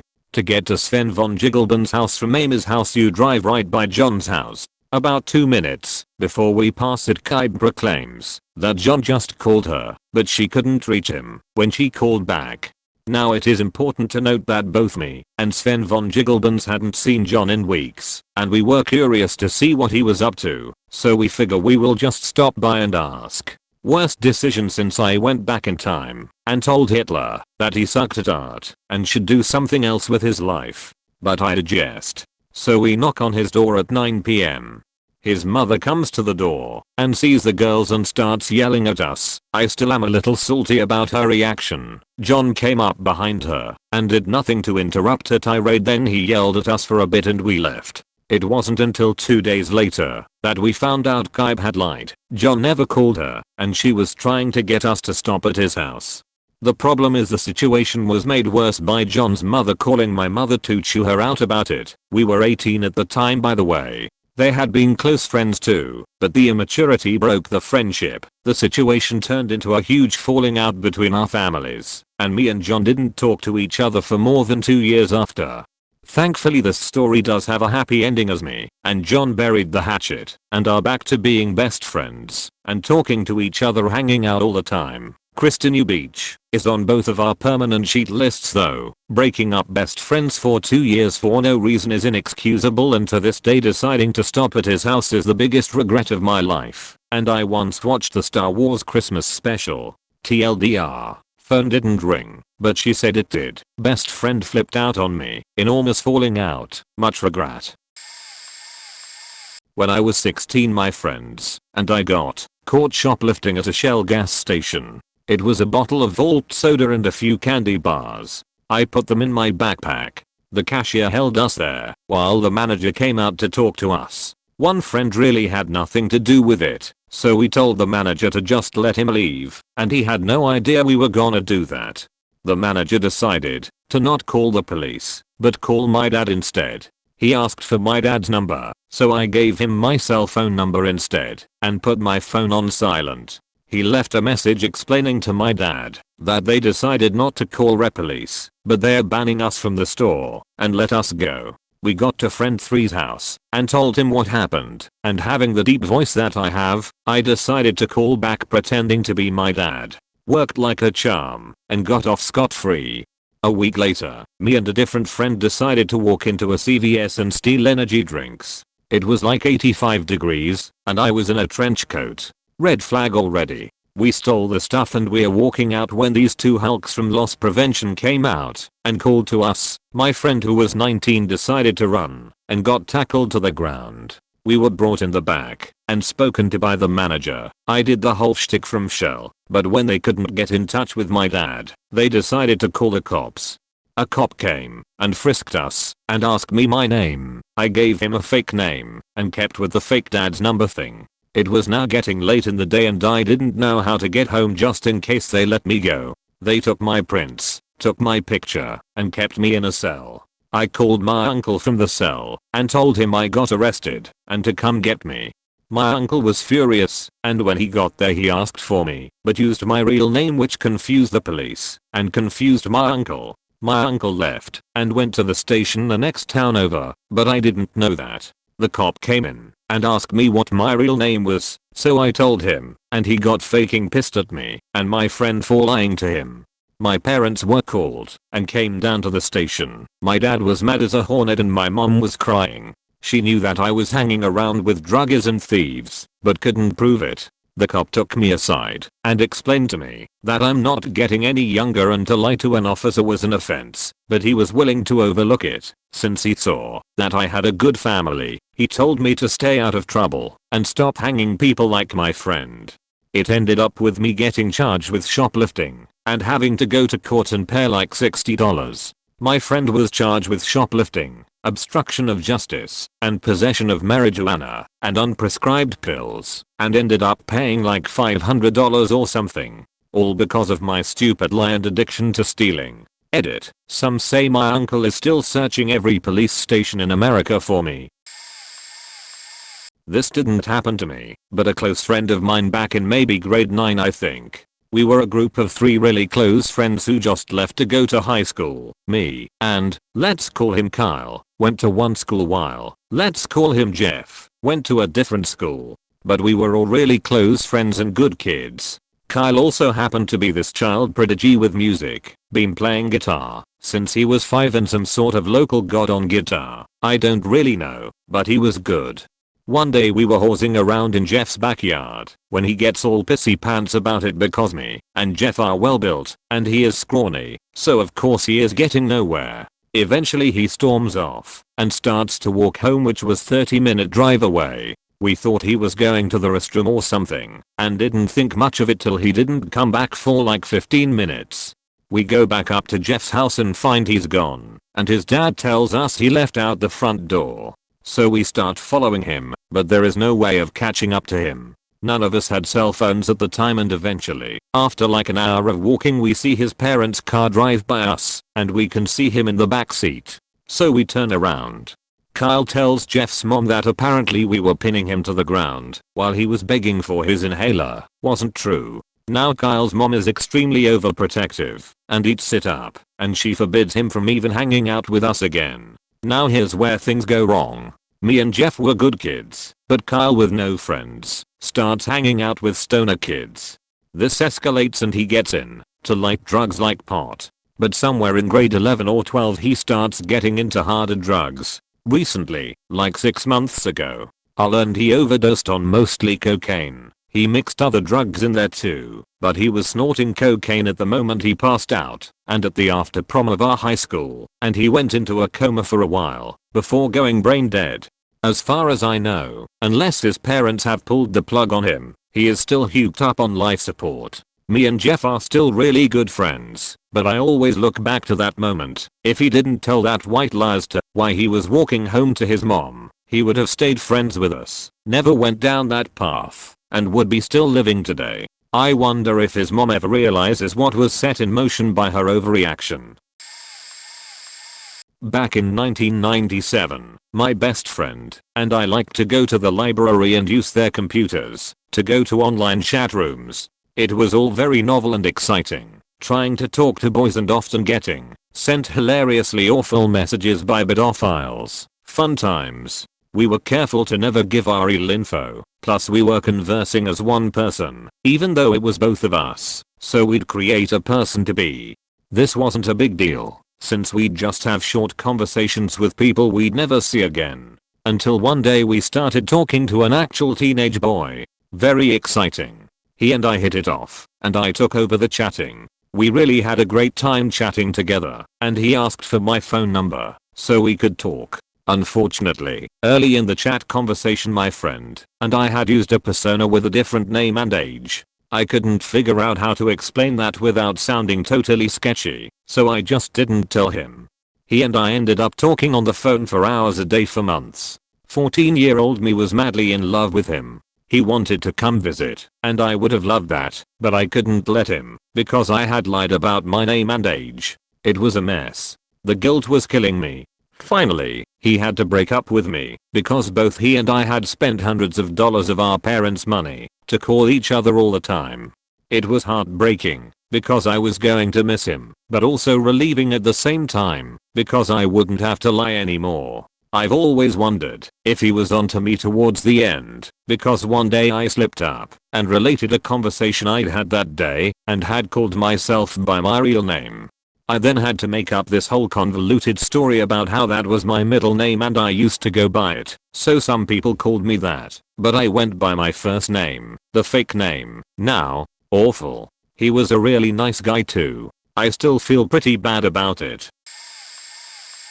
When I was in school, the class above us was just faking horrible. Every chance we got, my class did something to express our hatred. We made them have prom at the zoo, while the animals were all removed, and the exhibits were shut down. The first instance was 100% my idea and my fault. 8th grade graduation was coming up, and the school announced that all of us 7th graders had to attend. 6th graders could choose. We were pissed, because we had been told before that we could do class parties that day. We were all beaching about it, and being as at the time I had absolutely no filter, I say I wish we could just sabotage it. Now, Keep in mind, at this point in time the worst thing I had ever done was pee my pants in first grade. I was the good kid, good grades, super polite, I didn't even swear. Everyone was like yeah me too, and all of a sudden we were brainstorming ideas of how to do it, each more ridiculous than the next. Rubber cement tacks on all the seats, etc. In fact, all the ideas were pure shit. Except mine. We had just had the latest installment of Sex Ed, and while being uber Christian meant my parents didn't let me attend, I heard enough on the bus to know the main words and what certain things were. And I had heard an 8th grader talking about glow-in-the-dark condom she and her boyfriend were going to use. I knew a condom was a thing to go on dicks, and kinda like a balloon, because a kid had stuck one over another kid's head and said look he's a dickhead. So I say to them no, that's stupid. What we should do is get a bunch of glow-in-the-dark condoms and fill them with helium at the Hallmark store. One of the girls was doing an apprenticeship there, and release them with the balloons. And everyone was just shocked. They decided to go with that, and then we decided to add gummy bears into them as counterweights so that they would float but not be too high to see. I honestly don't know if that would have worked. But the 4 other kids got caught with the gummy filled condoms while they were going to get them filled with helium and confessed, and it came out that I was to blame. When the principal asked me and another kid in class, we lied and said we didn't know anything about it. They got suspended for the rest of the school year and a month of the next for the prank and for lying. I was 8, my younger brother was 5, and my youngest brother was 1. Mom was at work, dad in the shower, and I was put in charge of watching them. I want to play some spaceship game in the top bunk of our bunk beds, so we carry the little one up with us to keep an eye on him, the 5-year-old, and I get pretty into it, saving some world from some nasty aliens, like Picard and Riker, while my youngest brother ventures off towards the ladder. I look over just in time to see him roll out prone past the guardrail, down the ladder, slam into the floor, and begin screaming. Almost the same second he hit the floor the shower shuts off, and I hear my dad flying down the stairs. I know if he finds out I had him in the top bunk I'm faked, because I was irresponsible. I jump down, scoop him up, and hug him. When my dad comes in asking what happened, I say I was carrying him into the bedroom and I accidentally hit his head on the bed. Honesty mistake, right? Except he's really crying for a while and my dad takes him to the hospital. Some x-rays and scans later, and it turns out he broke his femur and his groin plate. Full leg cast for 6 months. I felt terrible, but they had me telling the doctors and nurses and everyone else what happened, and now I'm in deep. We get home and I'm grilled. But I stick to my story because how can I back out now? I couldn't see any other option but to ride this out. My younger brother however is getting weak knees at this point and I realize I may have to go this alone. After 3 days he caves and tells my parents everything. But I stay steadfast, so now they think we are both lying. After a few weeks of varying recounts of the event, my parents come to the conclusion the I, being a jealous older brother, pushed my youngest brother out of the bed. I fight this and even tell them what really happened, but the damage is done. Fast forward 20 years, and to this day, it will still come up at big family events, how I pushed my 1-year-old brother off of a 6-foot high bed. TLDR, I took my little brother into a bunk bed, he fell out and broke his leg. I lied, and 20 years later my entire family thinks I pushed him out.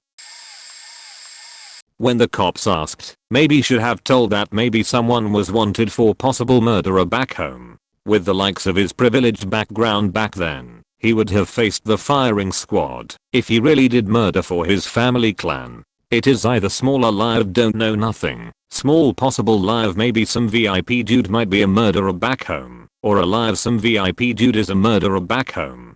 Great piece of work this one. A girlfriend beater with girlfriend not wanting to press charges, a dog abuser with the RSPCA visiting, probably driving underage, and probably involved in multiple crashes into trees or curb but no pedestrian. Plenty of possible underage casino visits. Hey, it was 2 AM or 3 AM in the morning, just groggy out of bed, got an exam that day, and there are already delicate situation there with other, having to take care of kids with irresponsible parents and such. His dad was probably powerful and his mum was definitely pretty well off. That sort of situation is not something the average folks can get out of the country for. Maybe there are other smaller lies with the biggest consequences for. Just can't think of them. ATM. Maybe saying everything is going to be alright after firing someone for no fault of her own, except the fault of the wrong head boss. She was not the only one fired out of that batch. Just that she was barely out of her teen for a year or few and traveled 3,000 kilometers all by herself. There was that single mother too, and a bunch of others. Was not even paid for it too, since they are not direct subordinate colleagues. Or maybe saying everything is going to be alright to a dude barely out of his teen, having lose both his hands, for some fake mini boss Wanabe's fuck up. Didn't know nothing, when perhaps knows a little bit more of something, just not powerful or resourceful enough to prove it, or pick on people who are pretty powerful under different systems. Didn't know nothing to a lot of people, when personally knows we are about to move away to new continents very long ago. Never got told anything, just always knew. Didn't have no Facebook or modern technology either. Best were mails or expensive by the second phone calls. Also lied about the family dog going to be alright once we left. He left the newly adopted place one day, after for our home, his girlfriend, and his kids about 50,100 kilometers away. Probably did not make it though. Randomly seen one of his kids many years later. Didn't know nothing for a lot of things, when in fact, knows quite a bit of pieces otherwise. Not gay. Nobody never asked about not average straight either. Ding dong is average enough. Thank you. Only here to rant, and maybe one day, to comes back to remind self. I normally don't have much of a filter, so I tend to be blunt when I speak, and my friends and family know that about me. Having a reputation for being blunt also means you can get away with the occasional little lie and no one will think twice about it, so whenever I felt like I needed to, usually to put someone at ease about something during a conversation, I would toss in a couple tiny lies to keep the chat moving without derailing it with too much exposition.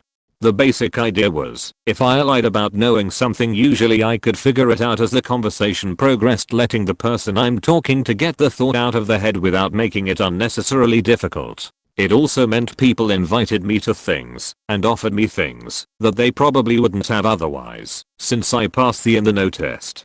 As I got older it became an automatic reaction in a lot of conversations, because I was almost never caught. On the rare occasions I did get caught I would just play it off as general confusion. This generally meant pretending I knew about or had done something in my life that I was totally unaware even existed or had never thought to try.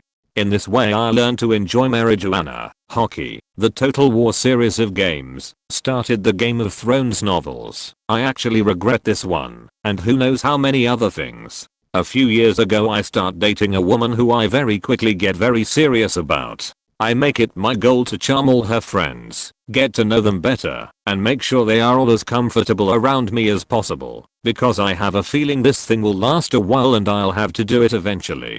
After we have been dating a few months she invites me to join her in New York City for a New Year's party with a bunch of her friends, a few of whom are flying in from various parts of the country. We meet there. I had classes the night before, so I had to take a later train up than her, and I cranked the charm up to 11 immediately.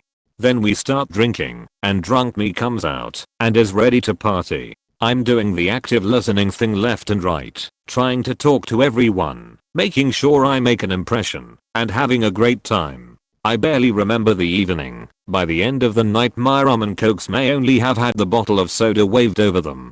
She had fun. She heard from her friends that they all liked me, and I had apparently made quite an impression on one of their boyfriends too, who wanted us to come up and visit as soon as possible so we could chill. Eventually we make our way back up there, and this guy who I can barely remember has a whole plan laid out for us based on our conversation that night. I have no idea what I said to him, so I have no idea what I pretended to like, so he would open up to me. Hell, we might even have genuine shared interests, but I just wasn't sure. We meet and he's all about me, has plans to go watch some football, see some bars in Williamsburg, smoke some hookah, and generally do things I either don't actively enjoy or have never done before in my life. It was a blast and we are still friends to this day. I had never been faced with quite that number of new activities before, so it took a little riffing on the fly, but he introduced me to a lot of new things. I was blown away by his passion for football, which I enjoy, but barely know player names, and every time we see each other we have a great time. The woman I was dating at that time is also now my wife, and all that effort on New Year's has really paid off in the long run.